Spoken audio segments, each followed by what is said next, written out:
All right, live mic too. Stuff. How's everybody doing this morning? Good. Good. Cold, right? It's freezing out there. Oh my gosh. Typically it's not. It's not Yeah. freezing. That's 32. Paul said it's not, but I don't know. Does this clicker work? Let's see. All right. Let's see if it works. Oh wow. Oh, no. I need that plugged in. That Hold on. plug make a difference. Hold on. Okay. Technical difficulties. It wouldn't be a Children of the Nations presentation. Okay, try it No, now. technical difficulties. Hey, it works. It's a miracle. All right. I'm so excited. They gave me 30 minutes. I have 30 minutes uninterrupted. So strap in. Because I was up until 11 p.m. last night. No, midnight. I was up until midnight working on this presentation. I am super excited about this. I think I worked like a 16-hour day yesterday. Okay, so we have a lot of ground to cover, and it's going to be interactive. So we're all friends. I want you guys to engage. I'm going to ask a lot of questions. I want hands going up. I want you guys... Who's awake this morning? Let's start with that. All right, we got some hands. I see some hands here. Good. A lot of not hands, including Renee. Renee's still asleep. Okay, but just before we get started, I love guessing games. Hey, what do you think about this? Guess how many of this? Who likes guessing games? Some people like them, some people don't. Okay, we got like 5 people that like guessing games. The rest of the people don't. My wife does not like guessing games, so whenever I ask her, she's like, I don't want to guess, just tell me. Okay. So when Chris and Debbie started Children of the Nations 23 years ago, 1995, one of their big ideas that they talked about was this concept of movement versus an organization. And this idea that instead of trying to control everything and organize everything and put everything in a box, what if we could cast a big vision and that would draw in a lot of people from everywhere, all different, from the business sector, from partnering with other nonprofits, working with people in the country, working with churches, working with schools, working with Rotary, all these different groups. And instead of having to have everything perfectly in a box and organized and on a list, it could be less of an organization, actually, and more of a movement of people drawn in to help these kids. That was one of the founding ideas. So we're going to come back to that, but I wanted to start by mentioning that. We used to have this on our website. We used to have movement versus organization on our website. It's not there anymore. So if we were to stack rank, is this not working anymore? Sorry, go ahead, try again. Okay. No, I know. There you go. You have to move Let me get it started and then I'm trying to turn off things. Okay. Yeah. All right. So we went. We used to have 2 mission statements. So a mission statement for the international side, then a mission statement for the USA side. Here they are. A lot of you guys probably remember these. And then we went to 1 mission statement. Who can tell me our 1 mission statement? Someone? Yes, Renee. Provide holistic Christ-centered care for orphan and destitute children, enabling them to create positive and lasting change in their nations. Yes. Renee gets an A+. Excellent. Good job, Renee. And then we all know our vision statement, raising children who transform nations. So let's zoom out for a second and think about the whole world. If we were to stack rank all of the world's greatest problems in order from greatest to least, what do you guys think would be at the top? And I want some answers here. What would be at the top? Number like 1, 2, 3, 4, 5. Those kinds of big world problems. Sin. Yes. Sin. I like it. Lee. That's good. Corruption. Okay. I like it. Somebody else. Other ideas. Water. Clean water. World's greatest problems. Hunger. Hunger. Gender inequality. Good. These are good. A couple more. Poverty. Pollution. I like it. Power. Okay. So it's an interesting question and a great conversation for a bonfire or with friends. There's a lot of different problems out there.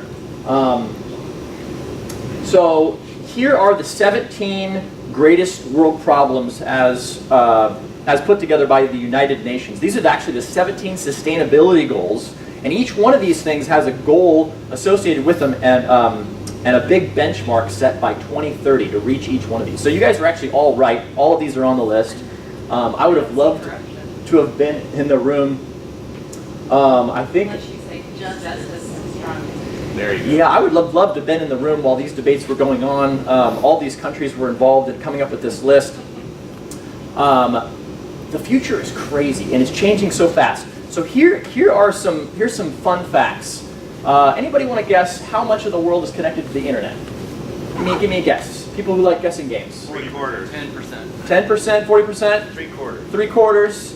Wow, all over the place. 43% of the world is currently connected to the internet. So What do I win? Brian wins. My admiration, sir. But what's crazy about the future is that if we look ahead, the UN originally set a goal of having everyone in the world connected to affordable internet by 2020. I don't think that's going to happen, but they're driving towards that. This is what's nuts. By 2025, which is just 7 years from now, 10% of people, of all people in the world, are expected to be wearing clothing connected to the internet. And the first implantable cell phone, mobile phone, is expected to be sold. Just 7 years from now. It's kind of nuts. Like an internet connection with the clothing. Yeah.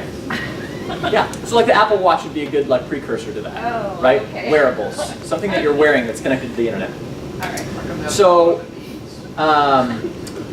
another idea is about this concept of achieving universal financial access by 2020. So about 2 billion people worldwide don't have access to high quality, affordable financial services. So when I started Children of the Nations 10 years ago, I was young and naive. I was 26. This is actually before I even started on my first trip to Sierra Leone, and I was so just fired up about Children of the Nations and our model of ministry and what we were doing. And in my youngness and my naivete, I sort of thought that Children of the Nation, please don't laugh at me, but I thought sort of Children of the Nation is going to save the world. And if Children of the Nations, if we're not doing it, it's not going to happen. And why would anybody give their time and energy and donations to any other organization? That would be crazy. Obviously, it's Children of the Nations because we have the best model of ministry and we're on fire and we're gonna do it. So that was 10 years ago. That's that guy. But over the course of 10 years, I've learned some things. My worldview's been expanded a little bit. I've grown a little bit, and some of that's changed. Some of it hasn't. I'll explain why. So a couple of years ago, Holly and I actually went to a fundraiser in Bellevue, just that a friend was going to, and I was shocked to find out when we got there that they were raising money for a school in Sierra Leone, not far from where we serve, about a 2-hour drive.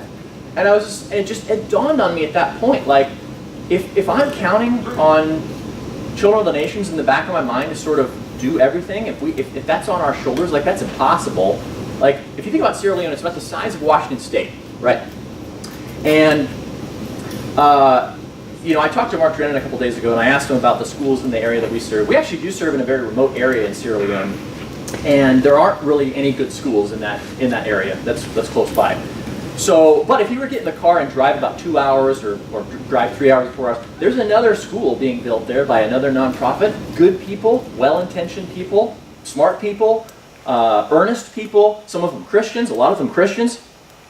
And then if you go another 2 hours, there's another one, and if you go another 2 hours, there's another one. And that's actually not a bad thing. That's actually a good thing. We couldn't do it all, even if we wanted to. A couple of years ago, probably 6 or 7 years ago, Chris gave a speech. I'm actually going to talk about Chris a lot, so I'm glad he showed up. Hi, Chris. And I was thinking about this. If we were to drive 2 hours or 4 hours away from where we serve in Sierra Leone, where we have our school in Bonta-Mekele, and we were to run into that school, those people are providing education for those kids. Maybe there's clean water there. There's a feeding program.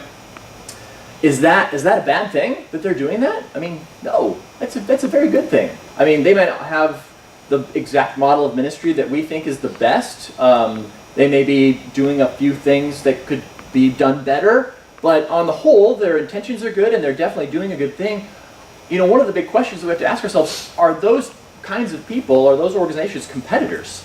Like, they're not doing bad things in the world. Like, is World Vision and what they're doing, is Charity Water, is Compassion International, are these our competitors? About seven years ago, Chris gave a speech and basically got up here and said, you know, they're not our competitors.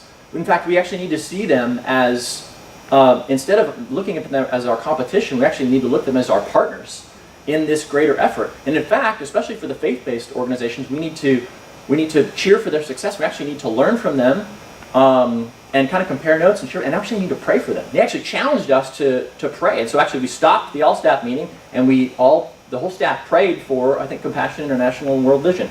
It was a big mindset shift for me, and it helped me understand and broaden my horizons about the world. Okay, so there's all these other groups out there. Anybody want to take a guess, my guessing game people, how many nonprofits are in the U.S.? 85,000. 85,000, great guess. Other guesses? Come on, Brian, you got a reputation to uphold now. You got 90,000. 90,001. Great guesses. This is not a competitive bunch at all. All right, well, it might surprise you to learn there's 1.5 million nonprofits in the United States. Any idea about how many nonprofits are in the world? The whole world? Come on. 5 million. 5 million. Good guess. Great guess. 10 million. There's 10 million nonprofits worldwide, which means 15% of all nonprofits in the world are actually in the United States, which is kind of crazy. I mean, it's believable, but it's still kind of crazy if you think about it. Some fun facts. 3 out of 4 employees in the NGO sector are female, but the majority of leadership positions at NGOs worldwide are still predominantly held by men. Here's something interesting. The estimated value of a volunteer is $23.07 per hour, which I thought was kind of fascinating. So take the year 2013, which is the most recent year we have the data from. So there's 325 million Americans in the United States. In 2013, 62.6 million Americans volunteered, which is 25% of the country. And they volunteered 7.7 billion hours of volunteer work. Now, if you take that number at $23 an hour, that's $173 billion of value that volunteers are giving to nonprofits in the United States in just 1 year, which is pretty remarkable. It's pretty incredible. Okay, so we've got all these nonprofits out there in the world doing good things, you know, people with good intentions, people with good hearts, they're compassionate. If you were to walk into the grocery store, the Safeway, the Thriftway here in Silverdale and Seattle, and you were just asked just the average person, what do you think is going on in the world today? Or just in general, are things getting better? Are things getting worse? Or are things kind of staying the same generally? What do you guys think people would say? Or what would you say? Worse. It's getting worse. Okay, Meredith says it's actually getting better, but people think that it's getting worse. And I heard a bunch of worse. Anybody saying the same? Nobody thinks it's staying the same. All right. So one of the big... Okay, I'll say it. Oh. It's staying the same. Wendy's got to have at least somebody say it. There's a map to see early on. Okay, so... one of the big myths out there that actually blocks a lot of progress is that giving to charity and is being involved is actually kind of a black hole, right? We're not actually making any progress sort of long term. Like you're sort of dumping your money into this sort of black hole. It's like the poor will always be with us. That's what Jesus said, and you're not really, you know, there's not really systemic, genuine, lasting, true, positive, long-term change happening worldwide. That's not a real thing. It's not achievable. Sin is in the world. Sin will always be with us until Christ's return. And so it's sort of like, just give up, and why are you even bothering? It's sort of the starfish thing, right? It's like, well, Yeah. It mattered for this one. Okay, you got that one. But really, overall, for the whole world, you're not really making a difference. You're not putting it. The numbers will sort of always be the same. You're always going to have this sort of percentage of the population that's poor, or that's an orphan, or that dies from disease. You're never really going to be able to make a dent in that, right? That's one of the big sort of general mindsets of the population. That's why a whole bunch of you said it's getting worse. Not even staying the same. Not even staying the same, but getting worse. So this is just categorically not true. And actually the thesis of what I'm here to tell you this morning is totally false. I want you guys to flip that in your brain. If you just look at the numbers, look at the data. So 50 years ago, there's been massive progress in the last 50 years, okay? Which is sort of nuts. Oh, we covered that. Just before I get to this, here are, I talked about all these different nonprofits in the world. We've got, here, I just pulled a list. These are the top 20 nonprofits in the US. And actually a bunch of these I hadn't even heard of, which was kind of shocking. Children of the Nations is not on this list yet. We got a ways to go. I thought World Vision would be closer to the top. But, and actually there's a whole bunch, if you go down, they have this is off the Forbes website, they have the top 100. And there's a whole bunch I recognized farther down the list. But a whole bunch of them I didn't even know were nonprofits, like the Boys and Girls Club and YMCA. I didn't even know those were nonprofits. Fascinating stuff. There's a lot of groups out there that are doing the incredible work, that are helping. So one of the big myths is that this giving charity is really this black hole, right? We're not making any progress. But if you look at chart the course of progress over human history, it's been going like this steady graph of maybe really gradual, slow progress, and then just in the last like 200 years, it's the hockey stick, right? It just zooms up like that. If you think about my grandma, who's 90 years old, just turned 90, she grew up in a rural area. She had to walk outside the house to use the bathroom, to an outhouse. She didn't have electricity in her house, and she rode by horse and buggy, right? She's 90 years old. She has access to most of humanity's knowledge in her pocket. We've been to the moon. We put a man on the moon, and we're going to Mars, apparently, thanks to Elon Musk. I mean, it's just like, and it's just unfathomable, the progress that's been made in the last 100 years. This is unreal. This is remarkable. This is mind-blowing. And actually, the same has been happening on the poverty front, especially with most vulnerable children and women. So the global picture of poverty has been completely redrawn in the last 100 years. Per person incomes in Turkey and Chile are where the United States level was in 1960. Malaysia is nearly there, as is Gabon. There used to be a big no man's land, kind of in the middle, right? You used to hear the word first world and third world, right? The idea was that you have the first world countries, which are the developed nations, like the United States and others, Canada. And then you have the third world, which is all these countries that are kind of up and coming. And then in the middle, you kind of have the Soviet bloc, but it was only a few countries really in the middle. So in the last just 50 years, you have a whole bunch of countries actually move up from the developing world, the third country, like move up into the middle. That's that no man's land. So now in the middle are countries like China, India, Brazil, and this is crazy. Since 1960, China's real income per person has gone up 8-fold. India's has quadrupled, Brazil's has almost quintupled. The small country of Botswana, with shrewd management of its mineral resources, has seen a 30-fold increase in incomes. 30-fold in the last 50 years. So there's a whole class of nations there in the middle, in that middle income. So a lot of experts now, they don't use third world and first world. They don't even use developing and developed. They use low-income country, middle-income country, and high-income country. Some experts even break it out even further and say low, middle, or high middle. Also, another myth is that, well, okay, sort of, countries, some big countries in Asia or India is doing better, but, Africa is just, the corruption is so bad and there's systemic problems and no one knows why, but it's not getting better. Totally false, not true. Life in Africa is, don't let anybody tell you that Africa is worse off today than it was 50 years ago. Income per person has in fact risen in sub-Saharan Africa over the last 50 years, and especially even a lot in quite a few in a few countries. After plummeting during the debt crisis of the 1980s, it's climbed to 2/3 since 1998 to nearly $2,200 per person from just over $1,300. And this is cool. When you think about investors, right, in the stock market, they're always looking for the greatest growth, right? 7 of the 10 fastest growing economies in the world, they're in Africa.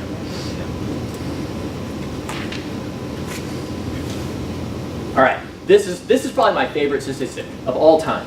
Okay, since 1990, which was not that long ago, I was in high school, over 1.2 billion people have overcome extreme poverty. That's 1/7 of the globe. right? Extreme poverty is defined as people living under about $1.90 a day, okay? So that's just mind-blowing to me. 1/7 of the world. This is historic stuff, guys. This is crazy. And it's been predicted that there will be almost no poor countries in the world by 2035, which is only like 16 years from now. That's just I don't know. I can't even deal with that. It's just sort of mind-blowing. So let's go to this short video. You turn it up. In extreme poverty, you have to think about the basics like your next meal all the time. An extremely poor family mostly has access only to the food that they grow themselves. If you have a bad harvest, one of your animals gets sick, you're going to have a period where you're not getting enough food. Daughters in these families have to gather water and wood, they have to cook dinners on an open fire with lots of smoke, and then they have to clean everything up. If they get a chance to do schoolwork at all, it's going to be very late at night. They need a lamp, if they have it, to be able to do that work. So the upshot is, if you're extremely poor, your time and energy really goes to mere survival. Is poverty inevitable? The answer is no. We asked 2,000 people on what they thought was going on with poverty. We told them the 1990 number and asked them to guess where it had gone. And their guess was that it had fallen from that 36% down to 22%.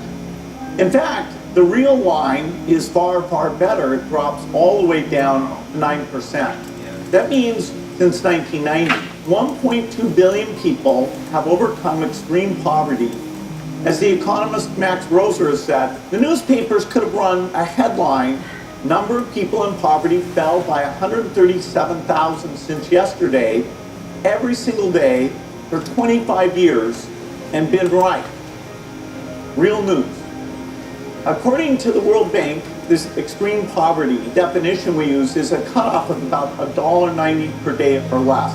Getting out of extreme poverty is not the end goal. We want people lifted up way beyond extreme poverty, but it's really the start that gets things going, that gets countries on the way to self-sufficiency and middle income. So this is not just about the individuals, it's also about the countries themselves. All right, so why are we not seeing this in the news? This is historic stuff. This is huge stuff. Why aren't we seeing it? Any guesses? People who like guessing games? No? Because the media doesn't like good news, they like bad It doesn't sell. Good news doesn't sell. You're right, Lee. I saw this movie, which you should not see, called Nightcrawler. It's kind of a great movie, but it's pretty dark. And it's all about finding these sort of gruesome news stories that people can get videotape of and then sell to these news companies. So the saying in the news industry is if it bleeds, it leads, right? So and their goal is to get more viewers, right? So because they need a larger audience so they can sell ads, and that's what runs that industry, that news industry. So yeah, those heartwarming stories, they might throw in a few of those once in a while, but the good news just doesn't sell. The bad news does sell. So another thing that I just discovered recently is that this guy, Dr. Steven Pinker, who's a renowned psychology professor at Harvard, he wrote a lot of books, but he wrote this book, which is pretty recent, called The Better Angels of Our Nature, and he shows through way too many pages. In fact, I had a friend of mine read this for me and give me the cliff notes because I didn't want to read it. It's really long. And basically this guy goes through mountains of data to show that we are actually at the lowest point of violence in human history. If you just look deaths by violence and chart it out over the last 2,000 years, we're at the absolute lowest point, which is kind of odd for us to think about. We don't think about that being true, right? Because of what's in the news, right? If it bleeds, it leads, right? So the news cameras are running around trying to point the camera at anything that's on fire, or anybody's got a cut or a car accident or any sort of war or refugee thing. Let's go point the camera at that. But what that does to our brains is actually helps us get an incorrect idea of the state of the world. This is violence in every area. So even violence against animals, but any type, military conflict, homicide, genocide, torture, criminal justice, treatment of children, racial and ethnic minorities, all violence of all forms. we're at the absolute lowest point in human history, which is again remarkable. So this is sort of mind blowing. So you're telling me that at this point right now, at the end of 2018, we have the fewest number of people living in extreme poverty that we've ever had in the history of the world, and we're also at the lowest point of violence ever in the history of the world. So everything is getting better. So why is this happening? Why is this happening? Sunday school answer. All right, so there's a little over 7 billion people in the world right now. We control the planet, right? We've subdued the planet, but we're not the strongest, we're not the fastest, we're not the most agile, we're not the best hunters, we're not the biggest, and we don't even have the level of greatest intelligence in all areas. Most people would say it's our big brains, right, that have allowed us to conquer the world, right? And I would agree with that with an addition, right? So what do you guys think is in addition to our big brains that's actually allowed humanity to subdue the earth, to conquer the world? What is it? Good hearts. What? Good hearts. Good hearts? No? Able to function in a community. Working together. Yes! Actually, Sarah, you're absolutely right. It's the ability to collaborate, which other animals do not have. So if any... Together. There you go. Anybody, and if you look at all the other animal species, they can operate within their pack, but you can't take a lion or a wolf or a giraffe or kangaroo and have them go across and travel 30 miles and hang out with another group and integrate with that group. They just don't do that. But we do. Tomorrow I could get in a plane, fly to Tokyo, and I could meet people and become friends and conduct business and build a community there. And it would take a long time, but I could do it. So it's actually that ability to collaborate. It's that teamwork. So imagine if I put Dave Schertzer on a remote, like deserted tropical island by yourself. No. How much do you think you could get done between now and the end of your life? Turned into the Tom Hanks character. Right, you turned into Tom Hanks from Wilson. yeah, Wilson. I mean, you'd be lucky to survive, right? That have the rum. No rum. Hidden by the if any of us were put on a deserted tropical island, right, we would be lucky to survive, right? That would sort of be our goal, just to stay alive, not die. So now put 2 people on the island. Yeah. Put Renee, right? Better chance of survival, right? Better chance of survival. Now put 10 people. Now put 50 people. If you put 50 people on an island, then now all of a sudden you have, fast forward in 20 years or 25 years, then you have a little village, right? You got some houses, you probably have a little economy there, maybe even have a currency, you have some trades going on. I mean, people thinking beyond just mere survival. Now put 100 people, so you get the idea. But let's take that same experiment, put 50 people on the island, but put them all from different countries. Because what's the biggest barrier to collaboration? Language, right? But let me just blow your minds with this. What's happening now is we're seeing a reverse Tower of Babel. And a big part of that is the internet. We're seeing the human family come back together, actually, as one family. And the collaboration, the level of collaboration has never been at this level, which is why everything is getting better, which is why we're seeing all this positive change. So, I sort of have a crazy prediction that in 100 years we're actually going to go down to about 7 languages in the world. But right now, what you guys probably don't realize is that there's hundreds and thousands of small languages that are dying off. All of the youth are moving to the cities, and actually there's teams of graduate students from Ivy League schools racing around the globe trying to record these small languages that are being lost. Because they're oral traditions, so there's no written record of them, and it's just the elders of that community, of that village, that know that language. And so they're trying to record it, they're trying to capture it, to preserve that culture and that history. But actually, languages are dying around the world. So anybody, if you want to take a guess about how many languages do we have in the world today? 6,000. Wow, Brian is just on fire today. Yes, 65,000 or 6,500 spoken languages in the world today, but 2,000 of those languages have fewer than 1,000 speakers. So, I hope by now, at this point in the presentation, all of your minds are sufficiently blown, but I'm going to keep going. So, Terry, this clicker works sometimes and sometimes it doesn't. All right. Can I go back? Yeah.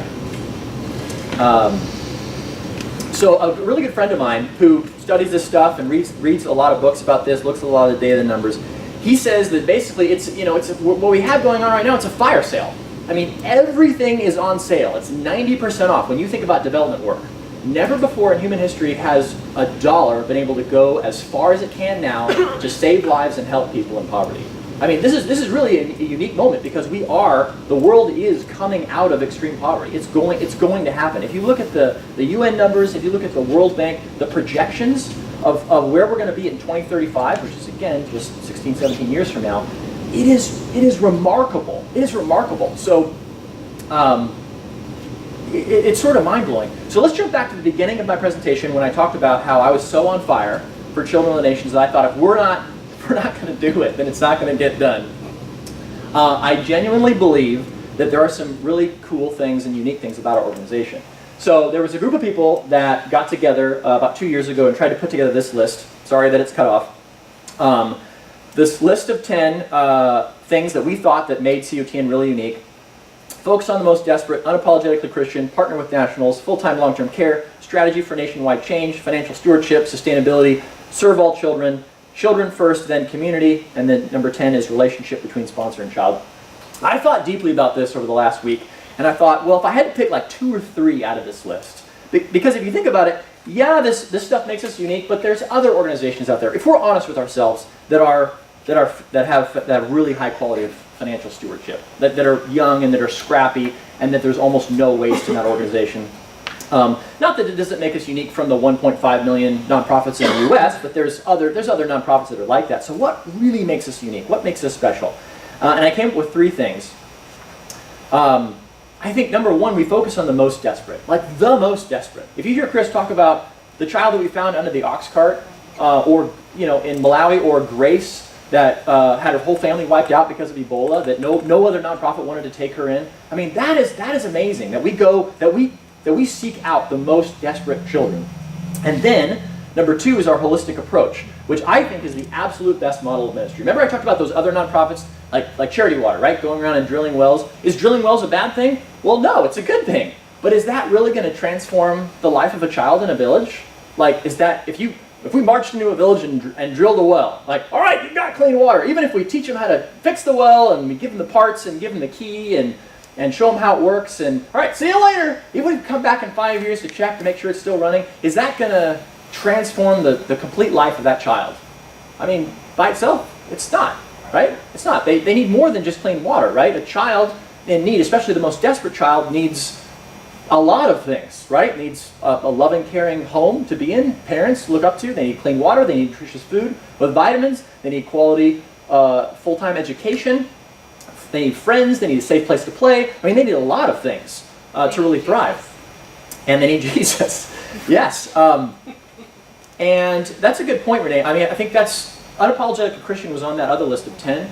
But if you think about it, if we were just a humanitarian organization and you take Jesus out of the picture, one could make the argument that all we're really doing is sort of keeping these people alive longer and making them more comfortable so they can die later.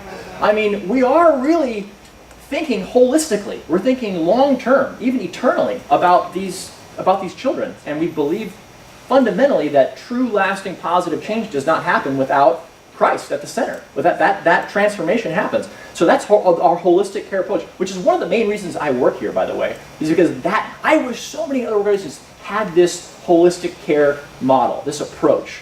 Because, again, they're not like they're not doing good things at other organizations. They are. And all that together is having an incredibly positive effect on humanity. But I think if you're going to truly transform the life of a child, you have to have that holistic care approach. I truly believe that.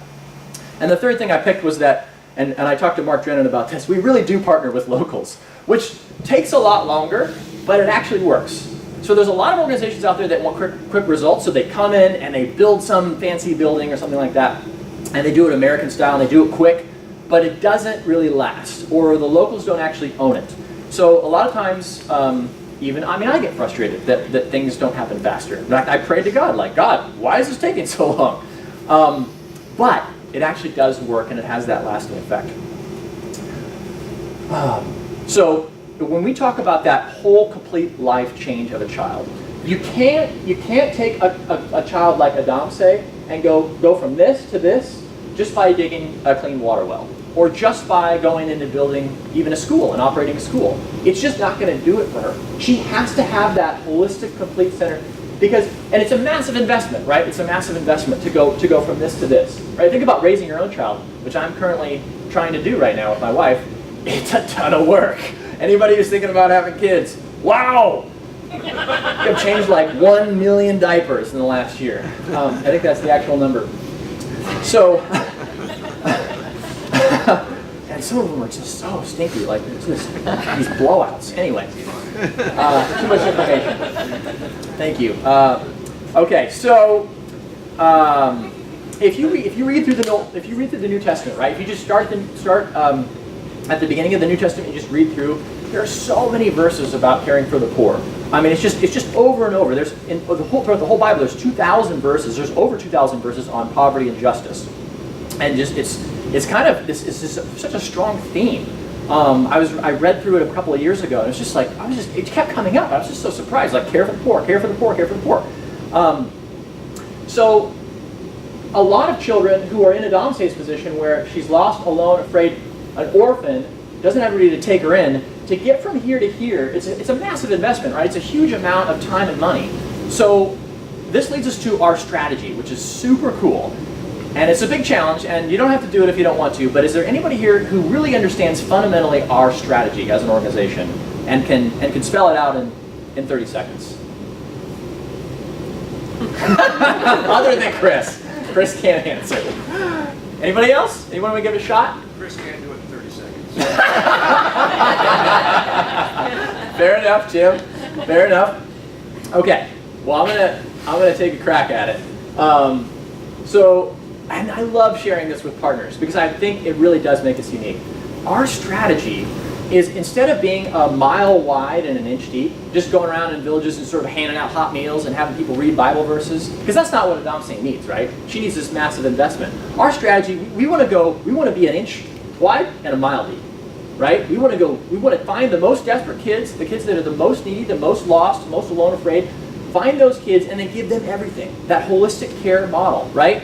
Because that's what it takes to go from this to this, right? You can't get there. But if you do that with kids, especially with kids who have been living on the street for a while, so we bring them into our program when they're 6, 7, 8, 9 years old, so they remember what life was like on the street, they remember how hard it was. That kid, interestingly, will work 3, 4, 5 times harder than a kid in the middle class in that country, or even a kid that we brought in as an infant in that country that doesn't remember what life is like, doesn't remember that hardship. So here's what's cool, is that because of that amazing work ethic, right? Because children that come from that difficult background, actually that gives them this extra ability to overcome obstacles that actually a lot of us don't have. Like a big obstacle would come along in our lives, like, well, that's too big and complicated and hairy. I'm just gonna stay over here in my comfort zone where it's kind of safe. But those kids, they see that like, I was finding food for me and my brothers and sisters on the street when I was 6 years old. I mean, if I could do that, I could do this. This is nothing. Let's go. In fact, if you look at a lot of American CEOs, a lot of them come from difficult backgrounds. Because what that does is it builds into you an extra ability to overcome obstacles, which propels these kids into leadership positions. So when we go around and saying, right, we're raising children with transformations, right, we're developing young leaders, it's not just a bunch of hot air. It's a real strategy behind it. And I think that's actually how God works, right? God uses the weak and the marginalized and the lost to actually, and he actually promotes them, right? He actually uses them for greatness. And that's what we're about. That's what we're doing here. That's what you get here. This is Julius. When Julius came to us, he was basically dying. He was going to die. If the nurses in the clinic in Sierra Leone had not saved his life, he would be dead. And now, I mean, this isn't even a very good picture of him, but he's like a little young man now. I can't even believe how old he is. But he has that work ethic, right? He has that desire. I mean, he learned all these Bible verses. He started leading Bible studies when he was like 6 or 7. He would march around our campus and he would get the kids together and he would lead a Bible study. This is Tita in Malawi. I mean, she was living in a child-headed household with her 4 siblings. The oldest was 12 years old. She was finding food for her brothers and sisters. We were able to bring her. I mean, just look at that change. Like it's just mind-blowing, just the brightness. The spark has come back into her eyes. She's excited about life. She's dreaming about what she wants to be when she grows up. I mean, that takes an amazing investment, right? But to raise those kids up so that they can be leaders in their in their own country, in their own communities, to help propel this positive change forward in the world is one of the best things that we can do. There's just a lack of leadership, especially in Africa, in the world. So I'm gonna end with this, guys. I am jacked up. Really? I am excited. I'm excited about this. This is amazing. I don't think we have really, I don't want you guys to think that we're just kind of just plodding along, you know, dumping our time and effort into a black hole and nothing's ever going to change. I mean, this is a massive global movement. What I talked about at the beginning, when Chris and Debbie talked about a movement versus an organization, there already is a movement. And it's worldwide. And it's happening now. And you know what's making that change? It's not just us. It's not just us doing it. It's thousands and thousands and millions of nonprofits with good-hearted, compassionate, good-intentioned people working night and day to see people, to help children. And we're partnering with a lot of them. And it's actually that partnership, right? So what Sarah said, it's that collaboration. It's all these it's all these nonprofits coming together. Dave's working tirelessly night and day trying to get partnerships for us all across the country and around the world. That's what's making this positive change happen. We are already part of a team. We are already part of a team that spans the world, that is seeing massive, systemic, lasting, long-term positive change happen. And this is happening in our lifetime. It's a really exciting time to be alive. And I just want to combat these myths that are out there because I don't want people thinking that like it's a black hole when you give charity. It's actually the opposite. It's never been a better time to give to charity. Your time, your money, your energy, your skills. This is amazing. We're part of a global team that is healing the world. I mean, one of our kids in our program could be the next kid to find a cure for a disease. Like humanity is wiping diseases off the planet. You know, polio used to be a thing. There's no more polio. They're close to a vaccine on malaria. I mean, this is exciting, amazing stuff that's happening now. We need to understand this, and we need to be inspired by it and help other people understand it and help them be inspired by it too. Thank you, guys.